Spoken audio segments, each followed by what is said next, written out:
As a part of our crystal special, today we're going to be looking at what kind of crystals exist on this beautiful planet of ours. We've looked at how they work, as well as what you can do with them, and now we're going to look at some crystals that are more commonly used in crystal healing and energy work, so that you know exactly what kind of crystals are best suited for helping you on your path to ascension, as well as the shapes and forms that they come in.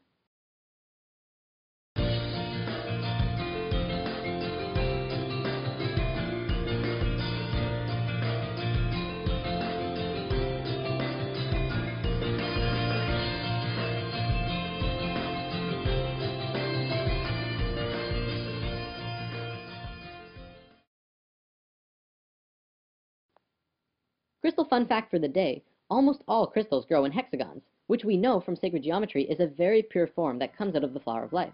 Supposedly, though, there's a very rare crystal that grows in a star tetrahedron or Merkaba form. I've never seen pictures of it, but if anyone out there has information or pictures of such a crystal, I would love to see it, and we could show it to everyone on Spirit Science. Okay, let's start with crystal formations. When a crystal grows on a base called a matrix, it forms what is called a crystal cluster. They generally look something like this and emit a massive amount of positive energy into an environment. They're great for having around your home or workspace. Most crystals grow terminated, which means pointy on one end like this. Sometimes you can find double terminated crystals, which grow in clay pockets instead of on a matrix. They are pointy on both ends and emit energy from both sides. Geodes are another great formation for having around the house. These are mineral products of volcanic bubbles. Very powerful. Crystal spheres are crystals that have been contoured into a spherical configuration.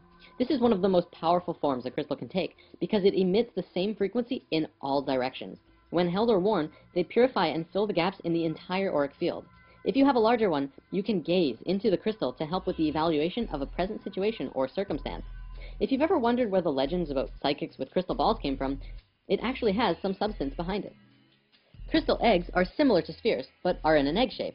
These are great for meditation and used in reflexology, zone therapy, acupuncture, and shiatsu. It contains a harmonic balance of male and female energies. Crystal singing bowls are a crystal that has been fashioned into a bowl. You play it by moving a mallet around the outer edge, and it creates an absolutely beautiful sound. If you haven't ever heard one of these before, you have to hear it in person. The sound resonates through your entire body at so many frequencies at once. It's amazing. Palm crystals are wide, oval-shaped pieces, which are great for meditation. You can get crystal pendulums, which are dowsing tools for following your intuition. The basic idea is that you hold it in your left hand and ask yourself a question, and allow the pendulum to swing. Depending on the direction, if it swings or goes in circles, it gives you a yes or no answer. Try this one out for yourself. It's actually pretty cool on how it works. Phantom crystals are very cool.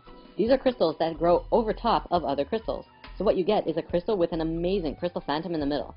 They're very beautiful, very powerful, and supposedly great for working with past life memories in meditation. A tumblestone is another word for what I call pocket stones. It's a piece of raw crystal that has been tumbled in a metal canister until it's nice and smooth, and feels like a pebble. Great for pockets and pillows. Wands are solid pieces that have been carved or smoothed into a wand shape, and sometimes have metal, wood, or other materials attached to it to design the wand.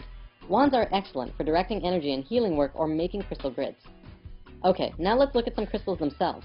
We'll go over the basics and also note that I'm providing a PDF of all of this crystal information so that you can print it out and keep it in your wallet so that you can have a handy, quick reference guide to crystals whenever you're out and about. I can't tell you how handy it is to have when you walk into a store like this. Agate is known as the strength stone. Courage and strength for body and mind. Facilitates perceptiveness and precision. Is grounding and energetic. Balances the yin and yang energies within the body. Aquamarine provides emotional and intellectual stability and clarity of the mind, aids with self-expression, calms nerves, dispels intolerance, and helps banish fears and phobias. Amazonite aligns and balances the mental and etheric bodies, calms nerves, aids creative expression, and cuts through illusion, brings joy, clarity, and an understanding of universal love.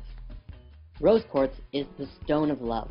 It balances, heals, and rejuvenates the emotions, cools hot tempers, clears stored anger, guilt, and jealousy, and encourages compassion and harmony.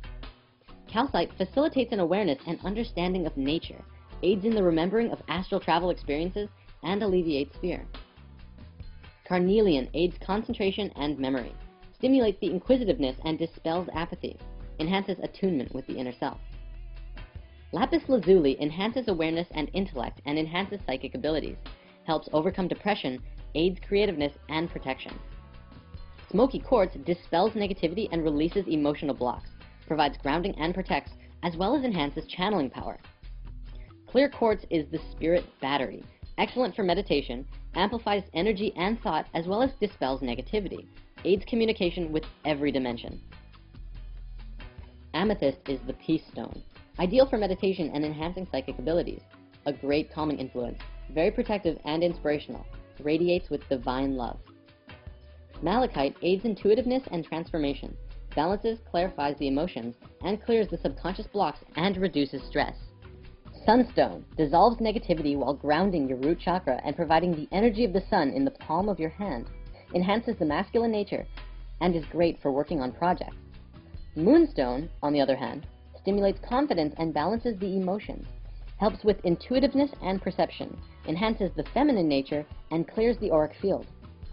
Peridot inspires happiness. This one is great for making your days brighter, strengthens and regenerates the individual, and reduces anger and jealousy. Selenite is an excellent stone for pushing further spiritually. It stimulates the third eye and crown chakra and provides clarity of the mind and expands one's awareness of the self and those around you. It is very intense, this crystal. And these giant crystal mines in Mexico are actually selenite. Just remember not to use it in water, as selenite does erode, and you'll be drinking little crystal bits, which probably isn't best for your digestive system. Citrine is the stone of abundance, joyous, warm, and energizing, raises self-esteem, stimulates mental focus, and aids the enlightenment with the higher self, attracts and maintains abundance. Kyanite is a fantastic stone of alignment and strength. It never needs to be cleansed or charged in the sun. It grows in long, fibrous strands, and that's what it does to your energetic body. It strengthens and aligns all of your chakras to each other. Obsidian grounds and protects against negativity, aids in the understanding and clearing of subconscious blocks. Tourmaline is the protection stone, wards off fear and negativity and protects on all levels, enhances inspiration and encourages self-confidence and understanding. Sodalite rationalizes and aids clear thinking, bringing clarity and truth, enhances communication and creative expression. Tiger's Eye brings cheerfulness and optimism, enhances clarity of thought, balances the yin-yang energies, and helps soften stubbornness. Now, what we just looked at were a very basic and simple understanding of all of these crystals. If you really want to dive into each one, there are literally pages and pages of things that you can read about every individual crystal as well. The different properties they have, the energies they hold, the frequencies they emit, and the structure of the crystal themselves, and why it's relevant. There's a lot more that we can go into, and by Googling each one of these crystals yourselves, you can also find tons of more information about these crystals. Well, that about wraps it up for this episode. See you next week, where we shall discuss orgonite and tower busting. On a trip to another dimension, destination, total oblivion. Matter returns to where it came from. A new age is now, intention is how.